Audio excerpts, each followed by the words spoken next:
Gloire à toi, Jésus-Christ de Nazareth. Que la louange et l'honneur te soient rendus à jamais.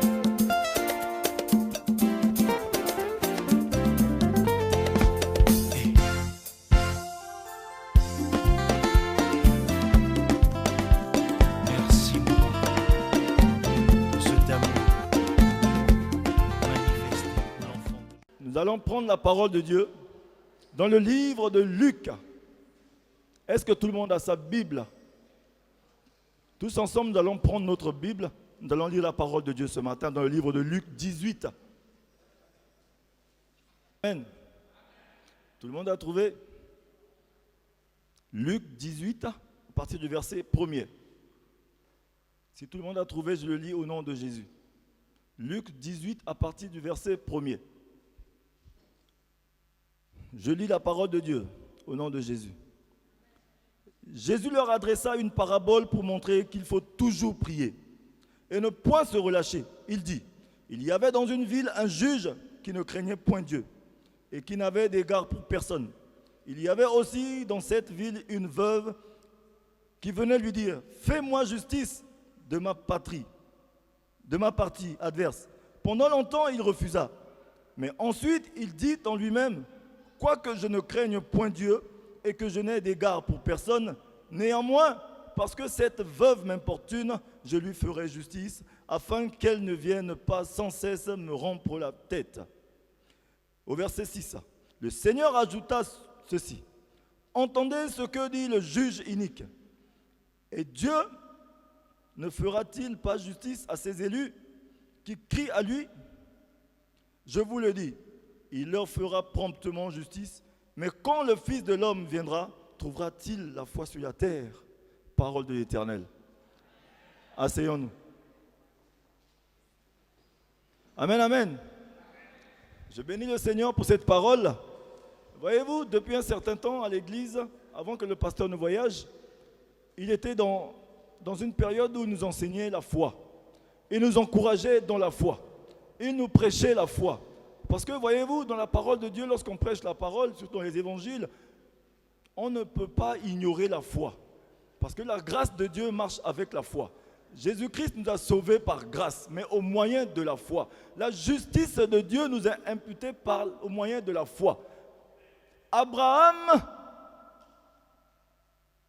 parce qu'il avait cru, il avait la foi, ça lui avait été imputé à justice. C'est-à-dire que la foi nous conduit à la justice. Quand on dit rechercher le royaume de Dieu et la justice de Dieu, et toutes choses vous sont données par surplus, c'est par la foi que vous pouvez avoir le royaume de Dieu et la justice de Dieu. Alléluia. C'est pourquoi la parole de Dieu, lorsqu'elle est prêchée, c'est par la foi. Parce que l'esprit que nous avons n'est pas un esprit de timidité, mais de force, sagesse et amour. La foi, c'est de la force. La foi, c'est de l'action. La foi et le Saint-Esprit, c'est deux mots distincts, mais qui font chemin ensemble. On ne peut pas les dissocier. Alléluia. Mais j'aime beaucoup ce passage que j'ai lu, mais au dernier verset, au verset 8, la parole de Dieu dit ceci. Mais quand le Fils de l'homme viendra, trouvera-t-il la foi sur la terre? C'est comme ça que j'ai intitulé mon thème, trouvera-t-il la foi sur la terre? Amen. Retourne-toi, demande à ton voisin, est-ce que Dieu viendra trouver ta foi? Est-ce que Jésus viendra trouver ta foi? Demande à ton voisin. Pose-lui la question sincèrement. Est-ce que le Seigneur viendra trouver ta foi? Est-ce que tu as la foi de Dieu? Amen, amen. Est-ce que tout le monde a la joie? Tout le monde a la joie de recevoir cette parole. Gloire à Dieu. J'aime beaucoup un chant qui dit... je ne sais pas si tout le monde connaît ça, qui dit souvent « Il y a la joie, il y a la joie, il y a la joie, dans mon cœur il y a la joie. Joie, il y a la joie, il y a la joie, dans mon cœur il y a la joie. » C'est-à-dire que moi, dans mon cœur, il y a de la joie. Même quand je n'ai rien, c'est là où je sais que j'ai tout. Quand je viens en présence de Dieu, j'oublie même mes problèmes. Quand je viens en présence de Dieu, j'oublie même que je n'avais pas mangé. Quand je viens en présence de Dieu, j'oublie même que je n'avais rien. Voyez-vous, c'est parce que j'ai la joie de Dieu. La joie de Dieu nous procure des choses. Parce que lorsque tu n'as rien, et que tu as la joie qui te procure des choses, cette joie est éternelle. Mais quand tu as des choses qui te procurent la joie et qu'on enlève ces choses, cette joie est éphémère. C'est pourquoi nous devons avoir la joie de Dieu qui nous emmène des choses. Alléluia. Même lorsque nous n'avons rien, nous devons générer cette joie. Mais la joie n'est pas un objet qui va tomber dans le cœur de quelqu'un. La joie a besoin d'être activée. On a besoin de rechercher cette joie. Et on la recherche comme présence de Dieu. Amen, amen. Voyez-vous, dans ce que nous venons de lire tout à l'heure, nous avons lu l'histoire de cette femme. Jésus était en train d'enseigner, il dit ceci. Jésus leur adressa une parabole pour montrer qu'il faut toujours prier. Ça veut dire que la foi, elle s'installe aussi au moyen de la prière. Amen. C'est à force de prier, la foi finit par s'installer. C'est parce que nous avons la foi aussi que nous allons prier. Amen, amen. Et je sais que tout enfant de Dieu qui vit ici, toute personne sur la terre a une petite portion de foi. Parce que la foi est une loi que Dieu a régie, il a mis sur la terre. Les chrétiens ont la foi. Les non-croyants ont la foi. Parce qu'aujourd'hui, voyez-vous, dehors, on a des gens qu'on appelle, qui disent qu'ils sont athées. Parce qu'ils ont la foi dans leur athéisme. Ils croient que non, ce qu'ils ont entendu, ils ne veulent pas adhérer à cela. Et donc, ça fait qu'ils ont la foi dans leur athéisme. Ils ont la foi dans quelque chose. On a toujours la foi dans quelque chose. Ça veut dire qu'ils connaissent une certaine vérité, mais qu'ils ne veulent point adhérer à cette vérité. Ils ont la foi dans ce qu'ils font. Parce que, voyez-vous, même l'indécision est une décision. Lorsque nous ne décidons pas, c'est une décision de ne rien faire, de ne pas avancer. C'est l'indécision, c'est parce que nous avons la foi dans l'indécision. Tout le monde a une petite portion de foi. Venir à l'église, c'est parce que nous avons la foi, nous savons que nous venons parce que Dieu va nous faire quelque chose. Tout le monde a une petite portion de foi. Voyez-vous? Ici-bas, nous avons la foi. Mais c'est ce qui fait que nous ne vivons pas les choses de la foi, c'est juste parce que peut-être nous avons mal placé notre foi. Ou bien nous avons mal placé la barre de notre foi. Le fait que nous prenons notre volonté et que nous imposons à Dieu, cela ne veut pas dire que nous manquons de foi, mais nous avons la foi dans notre volonté et non celle de Dieu. Nous disons, Seigneur, que ta volonté soit faite, mais nous, par contre, nous prenons notre volonté et nous imposons à ce Dieu-là. Dieu ne nous a pas créés que pour nous enrichir. Alléluia. Le Seigneur ne nous a pas créés que pour avoir tout ce qu'il y a ici sur la terre.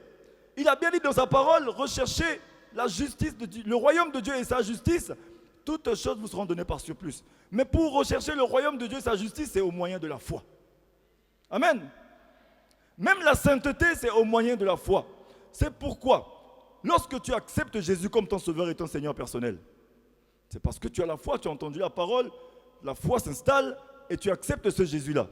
Et le jour que tu as accepté Jésus comme sauveur et Seigneur personnel, cette foi te déporte, elle t'installe à côté du Père. Étant donné sur la terre, les pieds sur la terre, mais tu es assis à droite du Père avec Jésus-Christ. Amen. Et encore, cette même foi va te conduire à rechercher ta sainteté par pratique. Cette sainteté qui va te faire plus tard monter avec Jésus-Christ dans les airs. Amen. C'est pourquoi la parole de Dieu te demande de rechercher la paix avec tous et la sanctification sans laquelle nul ne verra Dieu. Ça veut dire que la sanctification a une paix. Lorsque tu recherches ta sanctification, tu fais la part des choses. Mais pour rechercher la sanctification, parce qu'il y a une bataille entre l'homme ancien et l'homme régénéré par le Saint-Esprit, il y a une bataille. Mais cette bataille, on ne peut que la vaincre par la foi. Parce que nous croyons en quelque chose. Le Seigneur Jésus a dit ceci, dans le livre de Jean 15, à partir du verset 7, qu'il est avantageux pour vous que je m'en aille. C'est-à-dire que le fait que Jésus-Christ s'en aille, c'était un avantage pour nous, pour que le Saint-Esprit vienne.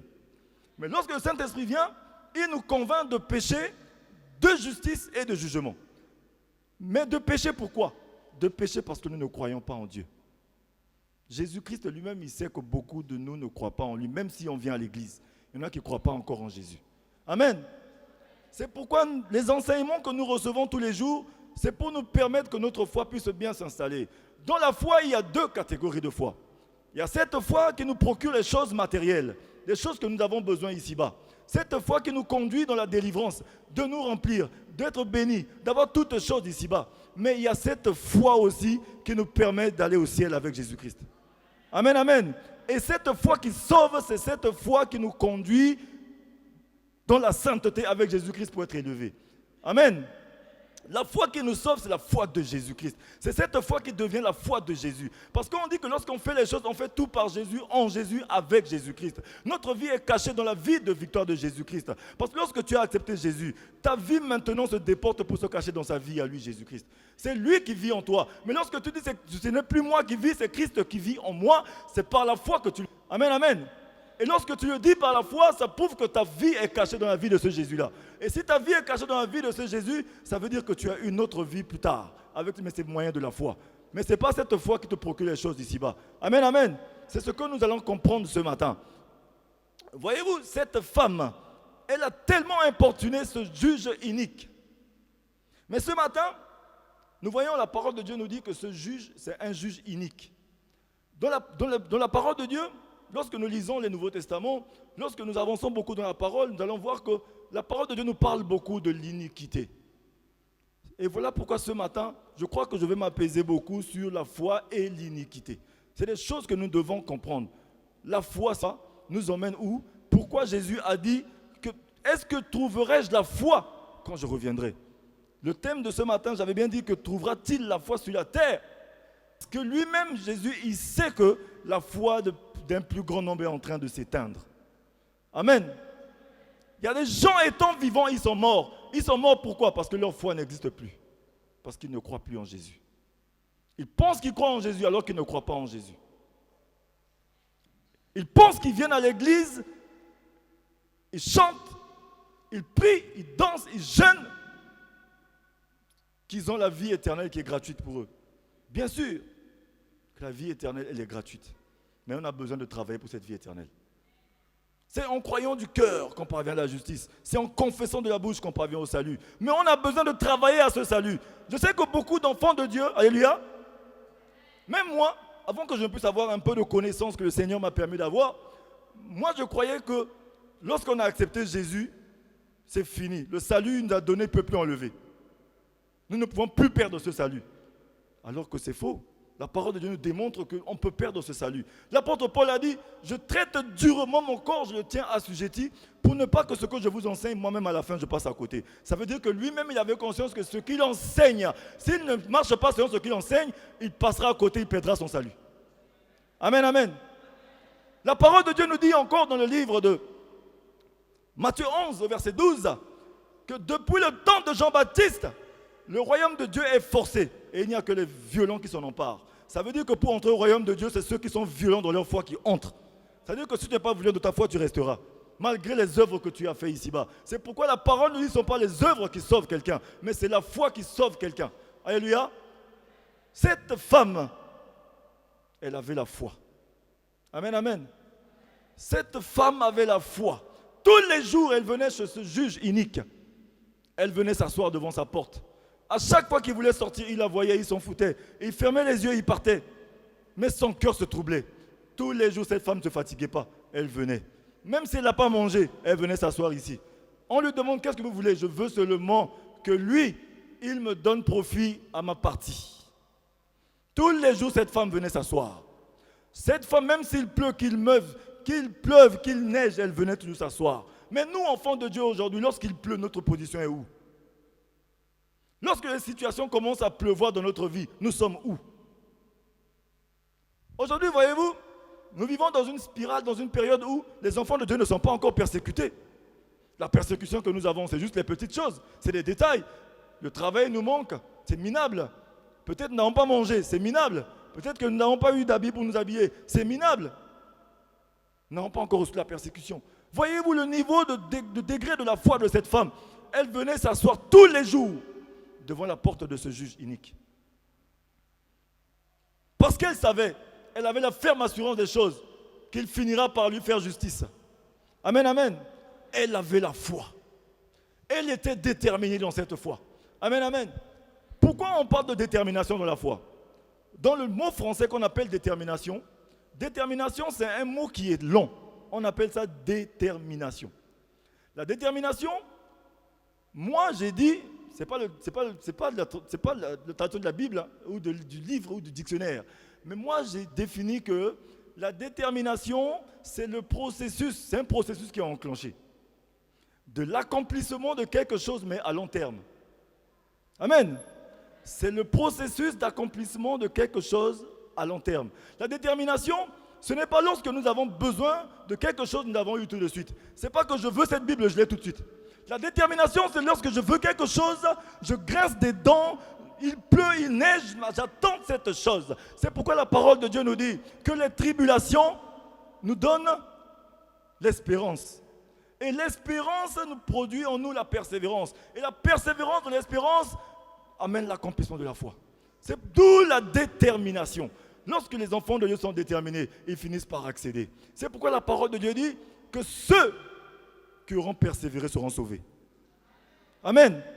Jésus-Christ a bien dit, est-ce que je retrouverai la foi quand je descendrai ici-bas? Alléluia. Cette femme a continué à venir devant ce juge unique. Elle a continué à le chercher. Elle a continué à venir. Malgré les difficultés, malgré les problèmes, malgré qu'elle n'a pas mangé. Ça n'a pas empêché que les gens l'ont parlé d'elle. Les gens peut-être ont dit, mais c'est qui cette femme? Mais elle fermait ses oreilles, elle n'entendait pas les gens. Elle venait à l'église, elle venait en présence de ce monsieur. Parce qu'elle savait que elle, sa justice devait être ici. Elle avait la foi. Elle n'avait rien. Elle ne pouvait pas corrompre ce monsieur avec de l'argent parce qu'elle n'en avait pas. Amen, amen.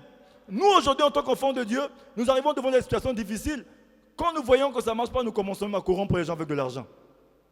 On ne peut pas corrompre Dieu. Avec Dieu, la ligne droite, c'est le plus court chemin. Amen, amen. Avec Dieu, le Nzela Mokuse n'existe pas. Le Nzela Mokuse n'existe pas avec Dieu. Le plus court chemin. Le raccourci là, ça n'existe pas avec Dieu. Le raccourci détruit. Voyez-vous, cette femme est venue s'asseoir. Elle a cherché. Elle a attendu avec ce monsieur. Elle était là en train de s'attendre. Mais voyez-vous, cette femme, la foi qu'elle avait, ce n'était pas une grande quantité de foi. La grande quantité de foi ne sauve pas. Mais c'est la qualité de foi qui sauve. Cette femme avait une qualité de foi qui était installée. Elle continuait de venir s'asseoir. Sa qualité de foi était qu'elle avait la paix dans sa foi. Elle avait la joie dans sa foi. La qualité de foi, c'est cette foi qui a la joie, qui a la paix. Elle fait les choses, mais elle ne se fâchait pas. Elle fait les choses, elle venait s'asseoir, mais elle avait toujours la joie. Lorsqu'on lui demandait, mais madame, qu'est-ce que vous faites là? Je viens parce que je sais que ce monsieur a fait quelque chose pour moi.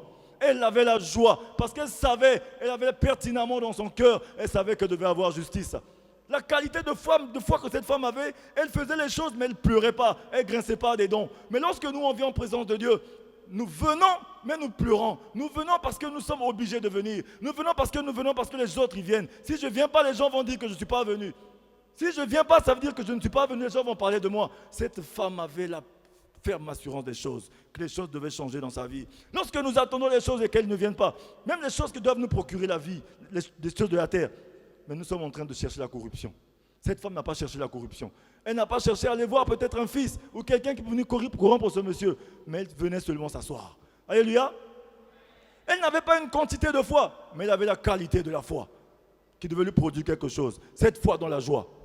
Mais voyez-vous, ce n'est pas aussi l'ancienneté dans la foi qui sauve. Cette femme n'avait pas d'ancienneté dans la foi, mais elle avait la persévérance dans la foi. C'est la persévérance de la foi qui sauve.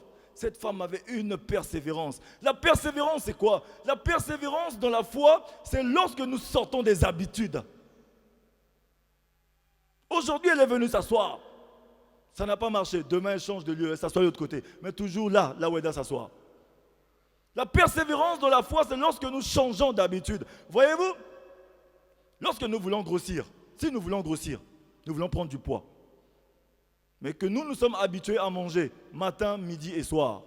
Le matin, je prends mon petit déjeuner. À midi, je mange. Le soir, je mange et je dors. Ça fait 3 repas par jour. Tout le monde va dire que c'est équilibré, n'est-ce pas? Alléluia. Nous mangeons équilibré. 5 fruits et légumes par jour, n'est-ce pas? C'est l'équilibre. C'est l'habitude. C'est comme tout le monde. Alors que la parole de Dieu nous démontre la foi n'est pas l'habitude. La foi que nous avons, la foi de Dieu, c'est tout ce qui est illogique. Parce que la logique n'existe pas avec Dieu. Nous avons un Dieu qui ne vit pas dans la logique. Il est le maître des circonstances et du temps, mais il ne vit pas dans le temps. Il ne vit pas dans notre logique. C'est pourquoi lorsque nous avons la foi, notre foi n'est pas la logique. Notre foi n'est pas le raisonnement. Ce n'est pas l'ancienneté de la foi qui nous sauve. Mais c'est la persévérance dans cette foi. Lorsque tu manges 3 jours comme tout le monde, mais tu n'es pas différent de tout le monde, donc tu es comme tout le monde. C'est-à-dire que ta foi n'existe pas. Elle est juste ancienne. Tu sais que tu as la foi. Tu vis dans l'omniprésence de Dieu. Tu sais que Dieu existe. Tu viens à l'église tous les jours comme tout le monde. Tu vis que dans l'omniprésence de Dieu. Mais tu n'entres pas encore dans l'omniscience de Dieu, ni dans l'omnipotence de Dieu. Alléluia. Cette foi, elle est juste présente. Cette ancienneté de foi, parce que tu viens tous les jours à l'église, tout le monde sait que tu as cru en Jésus il y a 10 ans. Tout le monde sait que tu as cru en Jésus il y a 20 ans. Tu es ancien dans la foi. L'ancienneté dans la foi ne sauve pas. Mais c'est la persévérance dans la foi qui sauve. Alléluia. La persévérance de la foi maintenant, c'est quoi? La foi déjà, c'est lorsque tu manges 3 fois par jour pour t'équilibrer. Mais lorsque tu veux prendre du poids, c'est lorsque tu commences à manger des repas en dehors de tes heures de repas. Tu as pris le petit déjeuner le matin, à 10h tu as pris une casse-croûte. À midi tu as mangé, à 16h tu as pris un goûter.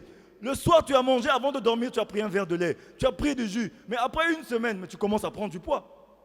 Parce que tu as perturbé ton régime. Nous en tant qu'enfants de Dieu, pour que notre foi s'installe, la parole de Dieu nous dit dans le livre de Romains 10 au verset 17 que la foi vient de ce qu'on entend et ce qu'on entend vient de la parole de Dieu. La foi vient de ce qu'on entend, de ce qu'on continue à entendre, de ce qu'on continue à entendre, de ce qu'on finit par comprendre, de ce qu'on a entendu de la parole de Dieu. Ça veut dire que nous devons sortir des habitudes pour que la foi s'installe. J'ai l'habitude de venir à l'église tous les jours. La parole de Dieu nous dit, toi qui priais une fois par jour, commence à prier 2 fois. Toi qui jeûnes une fois par semaine, commence à jeûner 2 fois par semaine. Tu viens à l'église qu'une fois par mois, commence à venir 2 fois. Sors des habitudes. Les habitudes, c'est l'ancienneté dans la foi qui tue la foi. Ça ne sauve pas. La foi qui sauve, c'est la persévérance dans la foi. Cette femme avait la persévérance dans sa foi. Ça lui a été imputé à justice. Mais voyez-vous, cette foi qui sauve, c'est la foi qui est en Jésus-Christ. Amen, amen. Et cette foi qui sauve, ce n'est pas la juste présence de cette foi qui sauve. Mais c'est l'audace de cette foi. C'est l'action de cette foi.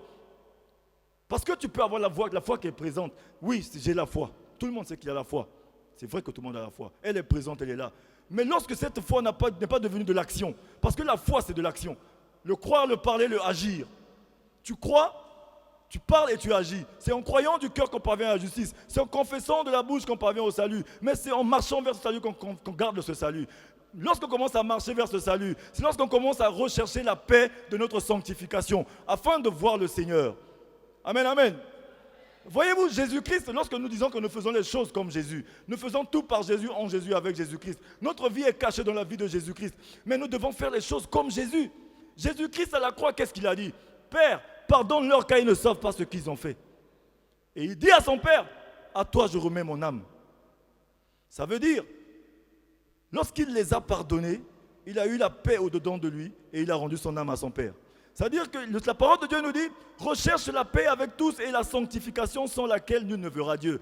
Jésus-Christ lui-même, il a commencé à faire cette démarche. Dieu ne nous fera jamais faire quelque chose que lui n'a pas encore fait. Amen, amen. Jésus-Christ a fait la bonne démarche. Il a recherché sa paix. Malgré que les gens ne l'ont pas pardonné, ils ne l'ont pas accepté. Il a dit à son Père de les pardonner parce que lui-même les a pardonnés. Parce qu'il a recherché sa paix, sa sanctification. Il a fait la part des choses. Il pouvait se fâcher parce qu'on l'a mis à la croix. Il pouvait se fâcher parce qu'on l'a chicoté. Il pouvait se fâcher parce qu'on l'a crucifié. Mais il les a pardonnés. Il était en paix et il a remis son âme pour pouvoir voir son Père. C'est pourquoi la parole dit, recherche la paix de la sanctification. Amen, amen. C'est pourquoi la parole dit, recherche la paix de la sanctification sans laquelle nul ne verra Dieu. Ça veut dire que lorsque tu commences à rechercher la paix de ta sanctification, la paix de ta sanctification va te conduire à voir ton Dieu comme Jésus-Christ a vu Dieu. Parce que la sanctification a une paix. La sanctification, c'est l'aspect intérieur. C'est le cœur. Le Seigneur a beaucoup plus, dans la Bible, la parole de Dieu a beaucoup parlé du cœur, l'aspect intérieur. C'est pourquoi l'espérance est dans la pensée, la foi est installée dans le cœur. Nous ne devons pas sous-estimer cela. C'est pourquoi la parole de Dieu dit, c'est en croyant du cœur qu'on parvient à la justice de Dieu. Ça veut dire que la foi est installée dans le cœur. L'espérance est dans la pensée. Nous devons marcher maintenant vers ce salut. C'est pourquoi nous avons une sainteté qui doit nous conduire à l'enlèvement qu'est la sainteté par pratique. Et c'est cette pratique de la recherche de notre paix de tous les jours. Nous sommes en train de faire les choses pas bien, la parole de Dieu nous corrige tous les jours. Nous avons une conscience. Le Saint-Esprit de Dieu parle de nous par notre conscience. Notre conscience nous interpelle tous les jours. Notre conscience nous dit que ce que tu as fait n'est pas bien. Ta conscience, elle est ton juge auprès de ton cœur. Tu fais les choses pas bien, elle te dit, regarde ce que tu as fait n'est pas bien. Elle te trouble. Tu es troublé. Tu n'es pas bien. Elle te trouble. Lorsqu'elle te trouve, elle t'enlève ta paix. Elle te condamne pour que tu puisses te repentir. Parce que la parole de Dieu a dit, dans le livre de Luc, dans Acte 17 au verset 30, que Dieu, sans tenir compte de nos temps d'ignorance, il appelle tout le monde à la repentance. La mission que nous avons aujourd'hui, ce n'est pas d'emmener les gens, de parler de prospérité, parce qu'il n'y a pas d'évangile de prospérité, mais c'est juste l'évangile qui rend les gens prospères. Amen, amen. L'obéissance à l'évangile rend les gens prospères, mais il n'y a pas d'évangile de prospérité. Quand tu marches dans la droiture, tu as la justice, tu as le royaume en toi, toutes choses viennent tout seules. Tes besoins viennent des besoins de Jésus-Christ. Certaines choses, quand tu as besoin, c'est Jésus qui a besoin. Tu n'as même pas besoin de parler. La parole est dans ton cœur que lui, il connaît déjà. Amen, amen. C'est pourquoi nous devons rechercher la paix de notre sanctification. Voyez-vous, cette femme a commencé à importuner ce monsieur. Elle avait la qualité de foi. Elle avait la persévérance dans la foi. Elle avait l'audace dans la foi. Elle avait l'action, elle a agi. Parce qu'elle savait qu'elle devait lui être imputée à justice. Voyez-vous, que cet homme a dit à cette femme, à partir du verset 6, le Seigneur ajouta ainsi, entendez ce que dit le juge inique. Tout à l'heure, j'avais dit que j'allais beaucoup m'appesantir sur la foi et l'iniquité. Jésus a dit ceci, que ce juge inique, l'iniquité c'est quoi? Nous avons parlé de la foi, parlons maintenant de l'iniquité. Parce que mon thème était tout à l'heure, est-ce que lorsque Jésus reviendra, trouvera-t-il la foi sur la terre? Mais qu'est-ce qui détruit la foi? C'est l'iniquité. Amen, amen. Cet homme, ce juge, il était inique. L'iniquité n'est pas l'ancienneté dans le péché. Amen, amen. Ce n'est pas parce que nous sommes restés longtemps dans un péché que le péché s'est tellement amassé que c'est devenu iniquité. L'iniquité n'est pas cela. L'iniquité, c'est lorsque nous connaissons la vérité et que nous refusons de marcher par cette vérité, nous marchons autrement qu'on appelle iniquité. Ce juge, on l'appelle inique parce qu'il connaissait, il savait que cette femme avait raison, mais il refusait de lui donner raison, c'est pourquoi on l'appelait inique. L'iniquité, ce sont les enfants de Dieu qui connaissent la vérité, mais qui refusent de marcher par cette vérité et qui commencent à changer même la parole de Dieu, à calquer la parole de Dieu, à mettre la parole de Dieu à leur dimension pour qu'ils soient à l'aise dans leur péché. On appelle cela iniquité. Amen, amen. C'est pourquoi ce juge, Jésus l'a appelé juge inique. Lorsque Jésus dit, est-ce que je trouverai la foi sur la terre? Parce qu'il savait que l'iniquité a la capacité de détruire la foi. Parce que Jésus-Christ savait que l'iniquité a la capacité de dissoudre la grâce. Parce que Jésus-Christ sait que l'iniquité va détruire le monde. Amen, amen. C'est pourquoi il a dit il a écrit dans la parole, est-ce que lorsque le Fils de l'homme reviendra, trouvera-t-il la foi sur la terre? Parce qu'il y a une seule chose qui a la capacité de détruire la foi, c'est l'iniquité. Amen, amen. Nous allons continuer dans une autre lecture.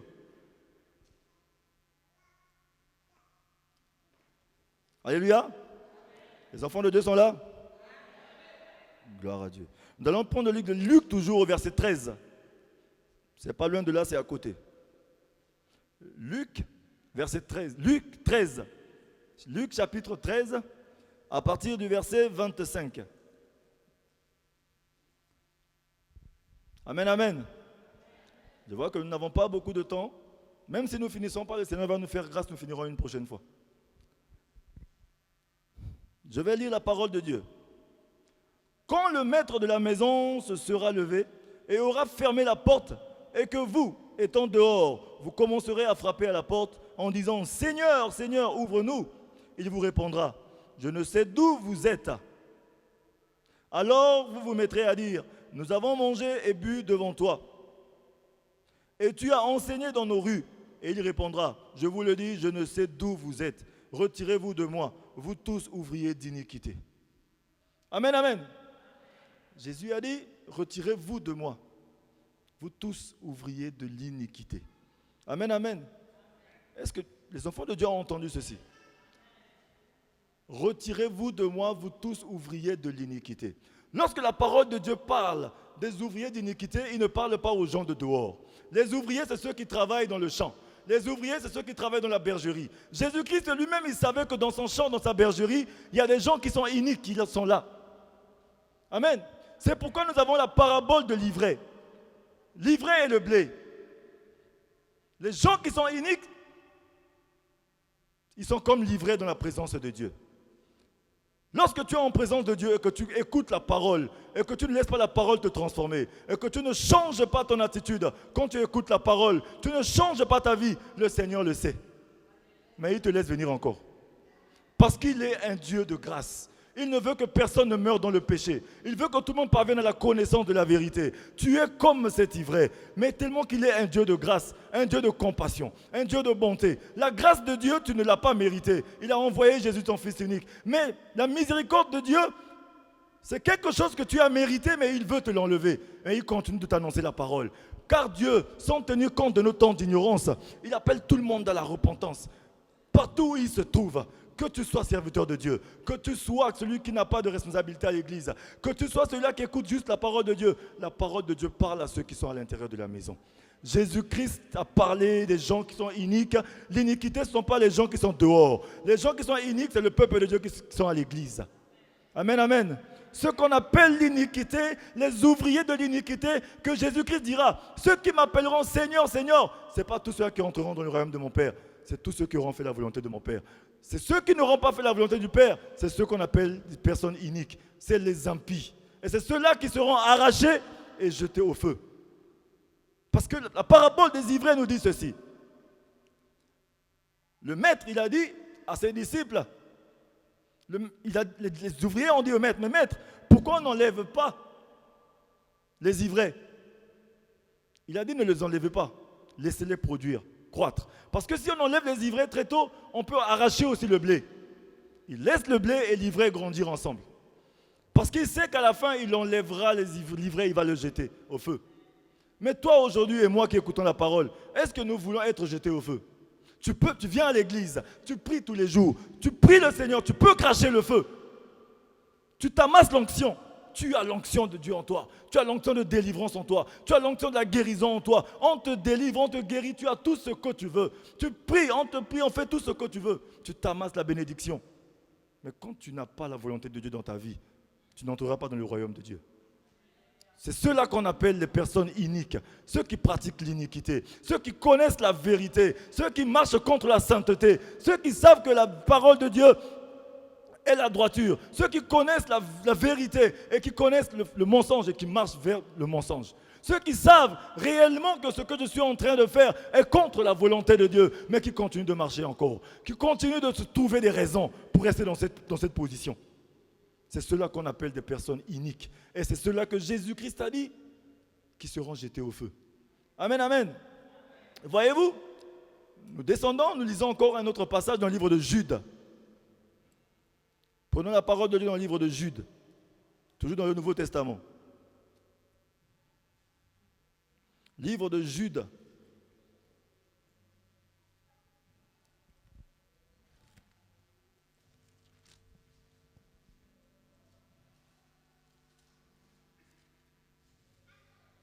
Amen, amen. Jude 1, à partir du verset 3, nous dit ceci. Tout le monde a trouvé dans sa Bible, nous allons lire ensemble. Jude 1, à partir du verset 3, nous dit ceci, je le lis au nom de Jésus. Bien-aimés, comme je désirais vivement vous écrire au sujet de notre salut commun, je me suis senti obligé de le faire afin de vous exhorter à combattre pour la foi, qui a été transmise aux saints une fois pour toutes. Car il s'est glissé parmi vous certains hommes dont la condamnation est écrite depuis longtemps, des impies qui changent la grâce de notre Dieu en dissolution et qui rendent Dieu le seul souverain et qui renie Dieu le seul souverain et notre Seigneur Jésus-Christ. Parole de l'Éternel. Amen, amen.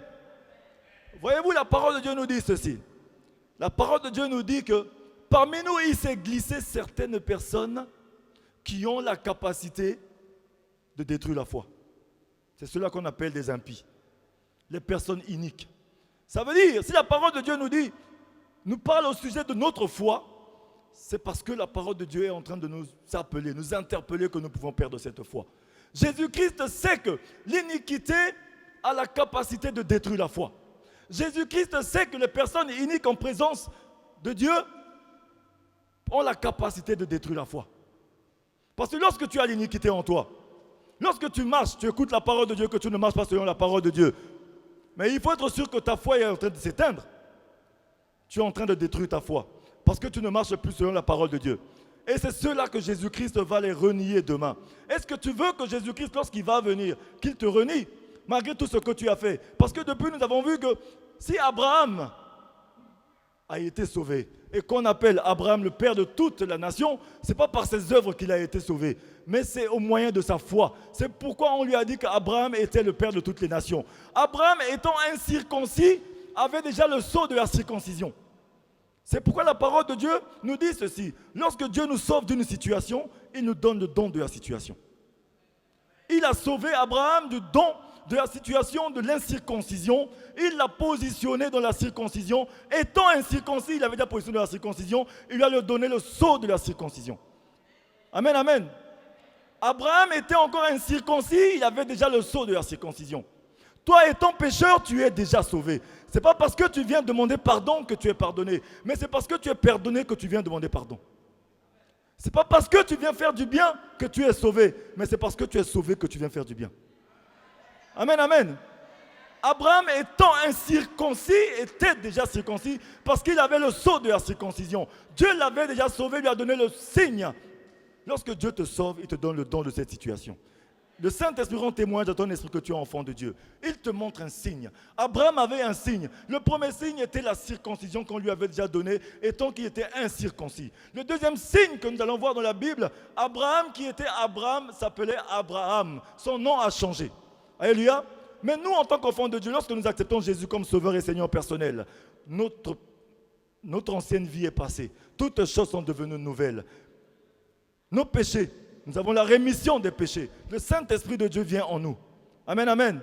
Lorsque le Saint-Esprit de Dieu vient en nous, nous allons lire, pour ceux qui vont lire plus tard à la maison, le livre de Romains 14 à partir du verset 17. Le Saint-Esprit vient en nous avec le royaume de Dieu, qui est représenté par la justice, la paix et la joie. C'est pourquoi la parole de Dieu nous dit, recherche la justice de Dieu et le royaume, toutes choses seront données par surplus. Ça veut dire, lorsque tu as Jésus-Christ en toi, le Saint-Esprit de Dieu vient en toi automatiquement. C'est pourquoi il a dit, il est avantageux pour vous que je m'en aille.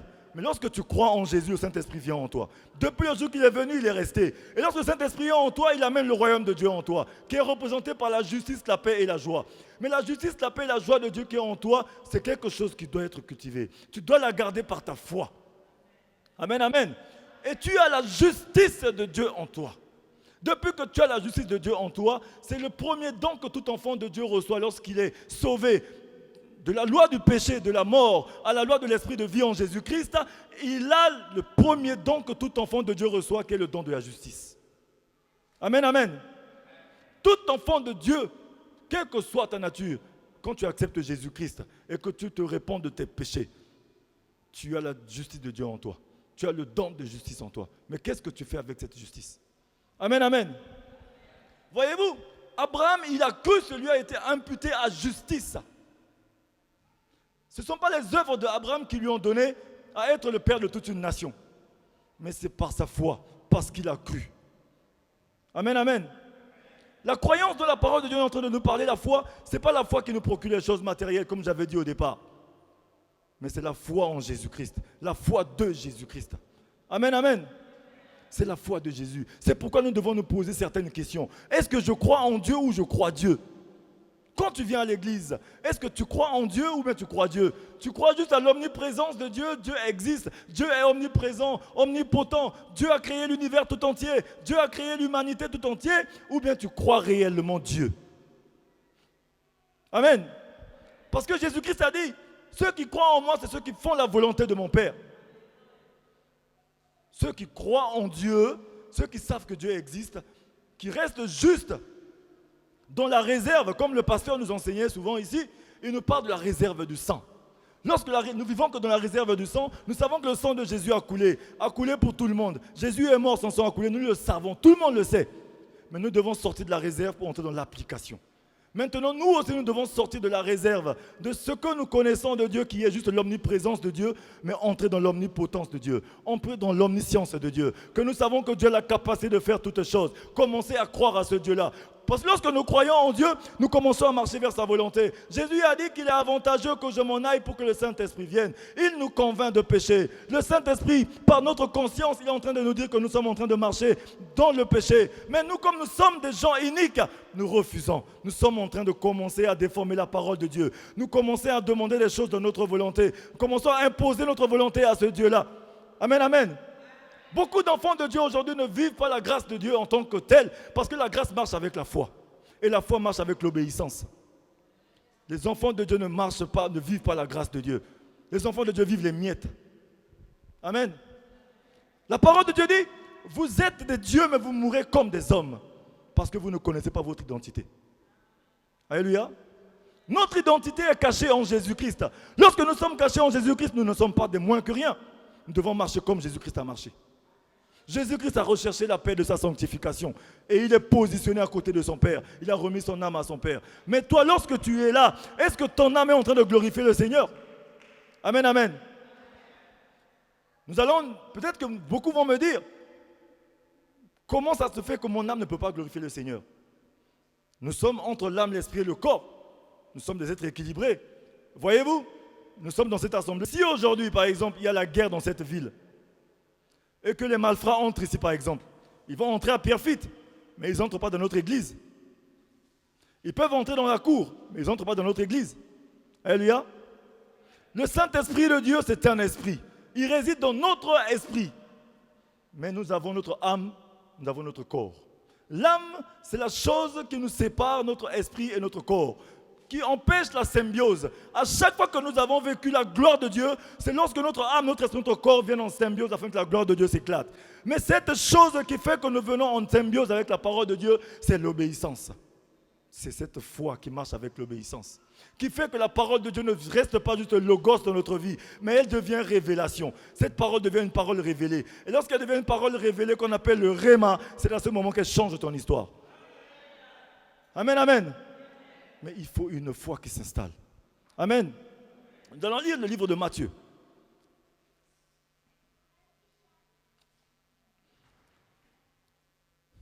Amen, amen. Lisons le livre de Matthieu 24, à partir du verset 12.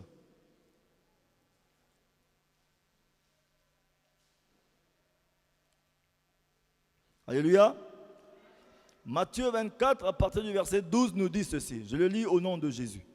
Et parce que l'iniquité se sera accrue, la charité du plus grand nombre se refroidira. Mais celui qui persévérera jusqu'à la fin sera sauvé.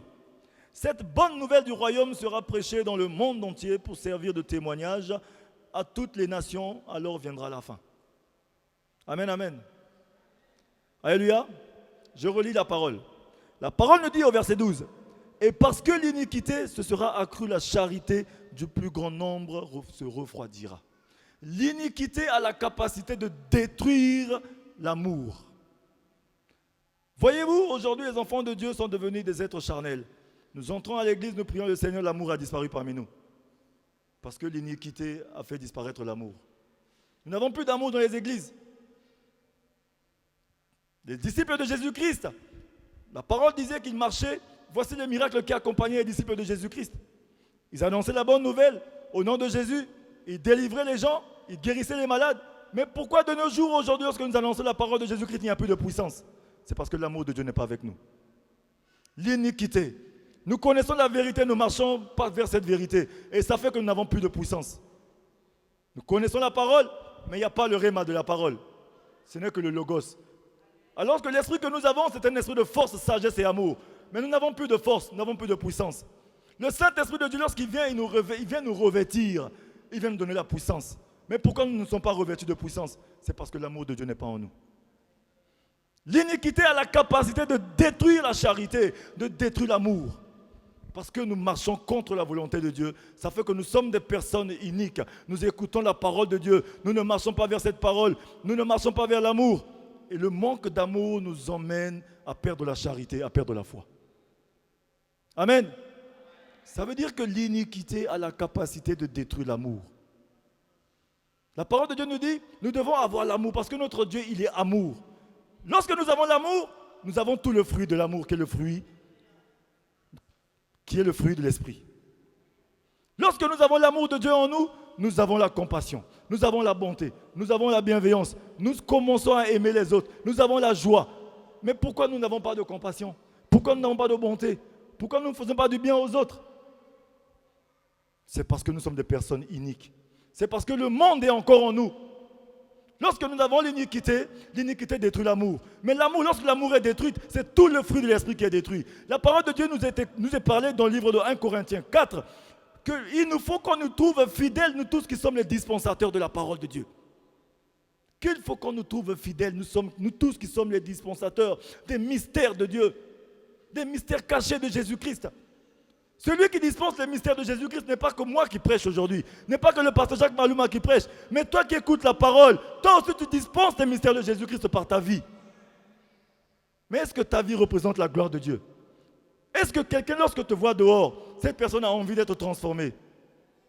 Quand tu marches tous les jours, au travail, à la maison, dans ta famille, est-ce que certaines personnes ont besoin, en te voyant, ont envie de venir à Jésus-Christ? Parce que lorsque tu marches selon la parole de Dieu, tu n'as pas besoin de parler à quelqu'un de venir à Jésus-Christ. Ta vie emmène quelqu'un à Jésus. Amen, amen. Nous voyons que cette parole nous dit que l'iniquité a la capacité, lorsque l'iniquité sera accrue, la charité du plus grand nombre va se refroidir. Ça veut dire que l'iniquité a la capacité de refroidir la foi, a la capacité de détruire la foi. Les personnes iniques qu'on appelle les impies, c'est ceux-là qui ont la capacité de dissoudre la grâce de Dieu. Parce que la grâce de Dieu marche par la foi. Ils ont cette capacité. C'est pourquoi Jésus-Christ a dit, est-ce que lorsque je reviendrai, trouverai-je la foi encore ici-bas? Amen, amen. Parce qu'il sait que l'iniquité a la capacité de détruire la foi, de détruire l'amour des enfants de Dieu. Amen, amen. Nous allons descendre un peu plus bas. La parole nous dit encore ceci. Mais celui qui persévérera jusqu'à la fin sera sauvé. C'est celui qui persévère jusqu'à la fin qui sera sauvé. C'est pourquoi tout à l'heure, j'avais donné ce passage dans le livre de Matthieu 11 au verset 12 qui dit que depuis le temps de Jean-Baptiste jusqu'à présent, le royaume des cieux est forcé. Et il n'y a que les violents qui s'en emparent. C'est celui-là qui sait, comme cette femme, qui sait qu'il a raison. C'est celui-là qui sait qu'il sera sauvé. Parce qu'à chaque fois que tu penses à Jésus-Christ, parce que croire en Jésus commence par la pensée. Lorsque tu penses à Jésus, mais comment tu penses à ton Jésus? Parce que dans notre pensée, nous avons des films. Dans notre pensée, nous avons des raisonnements. Dans notre pensée, nous avons toutes formes de choses. Nous avons des réflexions. Mais lorsque tu penses à ton Jésus, comment tu penses à ton Jésus? Croire en Jésus commence par la pensée, avant de venir dans le cœur. Parce que l'espérance, c'est par espérance qu'on croit en Jésus. On ne peut pas espérer à ce qu'on voit. On espère à ce qu'on n'a pas encore vu. C'est pourquoi l'espérance est dans la pensée. Et la croyance est dans le cœur. Tu commences à croire en Jésus par la pensée avant de croire en Jésus dans le cœur. Amen, amen.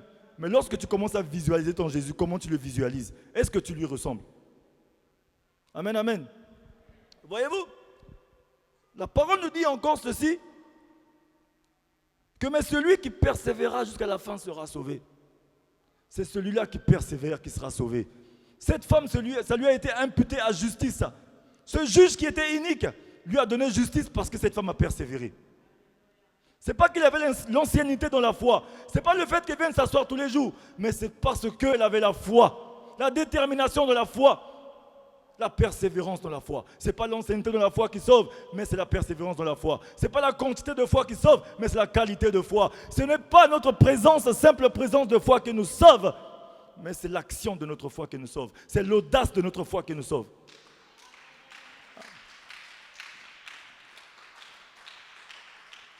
Amen, amen. Nous allons descendre un peu plus bas à partir du verset 14, qui nous dit ceci. Cette bonne nouvelle du royaume sera prêchée dans le monde entier pour servir de témoignage à toutes les nations, alors viendra la fin.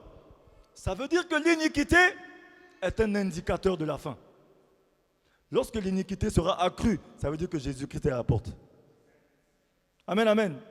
L'iniquité est un indicateur de la fin. Lorsque nous voyons que l'iniquité commence à prendre le dessus, la foi du plus grand nombre commence à s'éteindre, ça veut dire que Jésus-Christ est à la porte. C'est un indicateur de la fin. Ce n'est pas moi qui le dis, c'est la parole de Dieu qui le dit.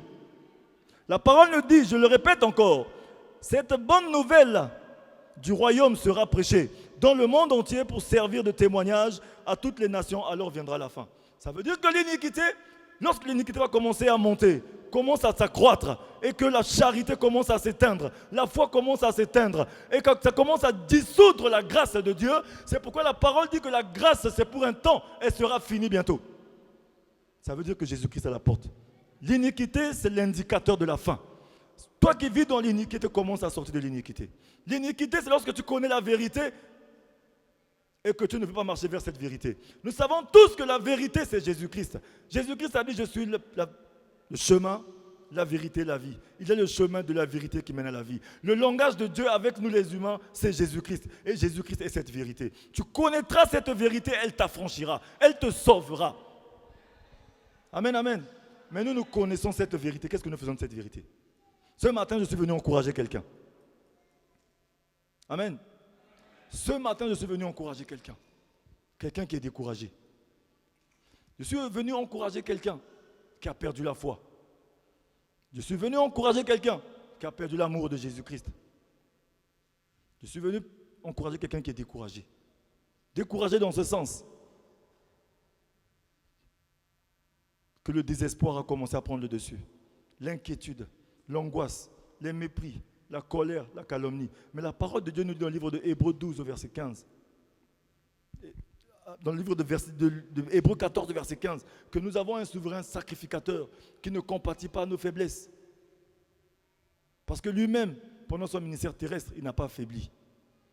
C'est pourquoi il annonce la parole à tout le monde, que partout où nous nous trouvons, que nous ayons à nous repentir. Peut-être qu'à la sortie de cette salle, Jésus-Christ arrive. Quelle est la disposition de notre cœur ce soir? Est-ce que nous sommes iniques ou bien nous avons la foi qui nous sauve?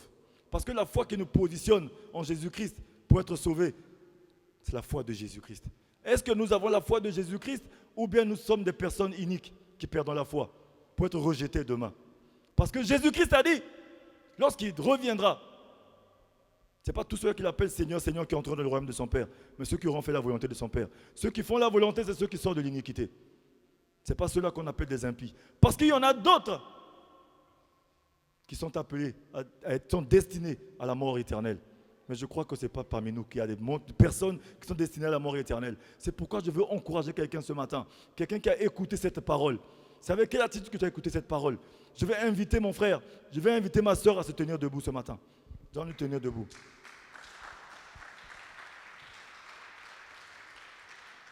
Alléluia. Nous allons nous tenir debout avec la bonne attitude.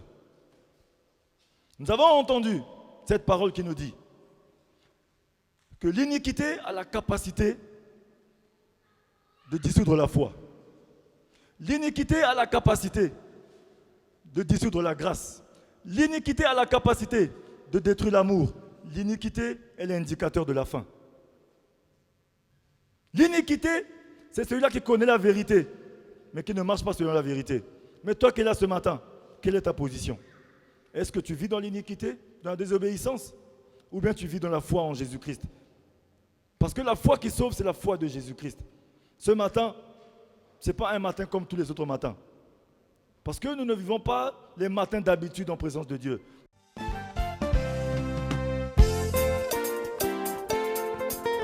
Gloire à toi, Jésus-Christ de Nazareth.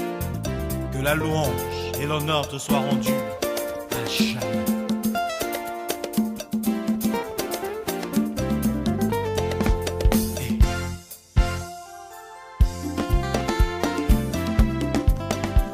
Merci, mon Dieu, de cet amour manifesté pour l'enfant. Parce que je dis, c'est quoi?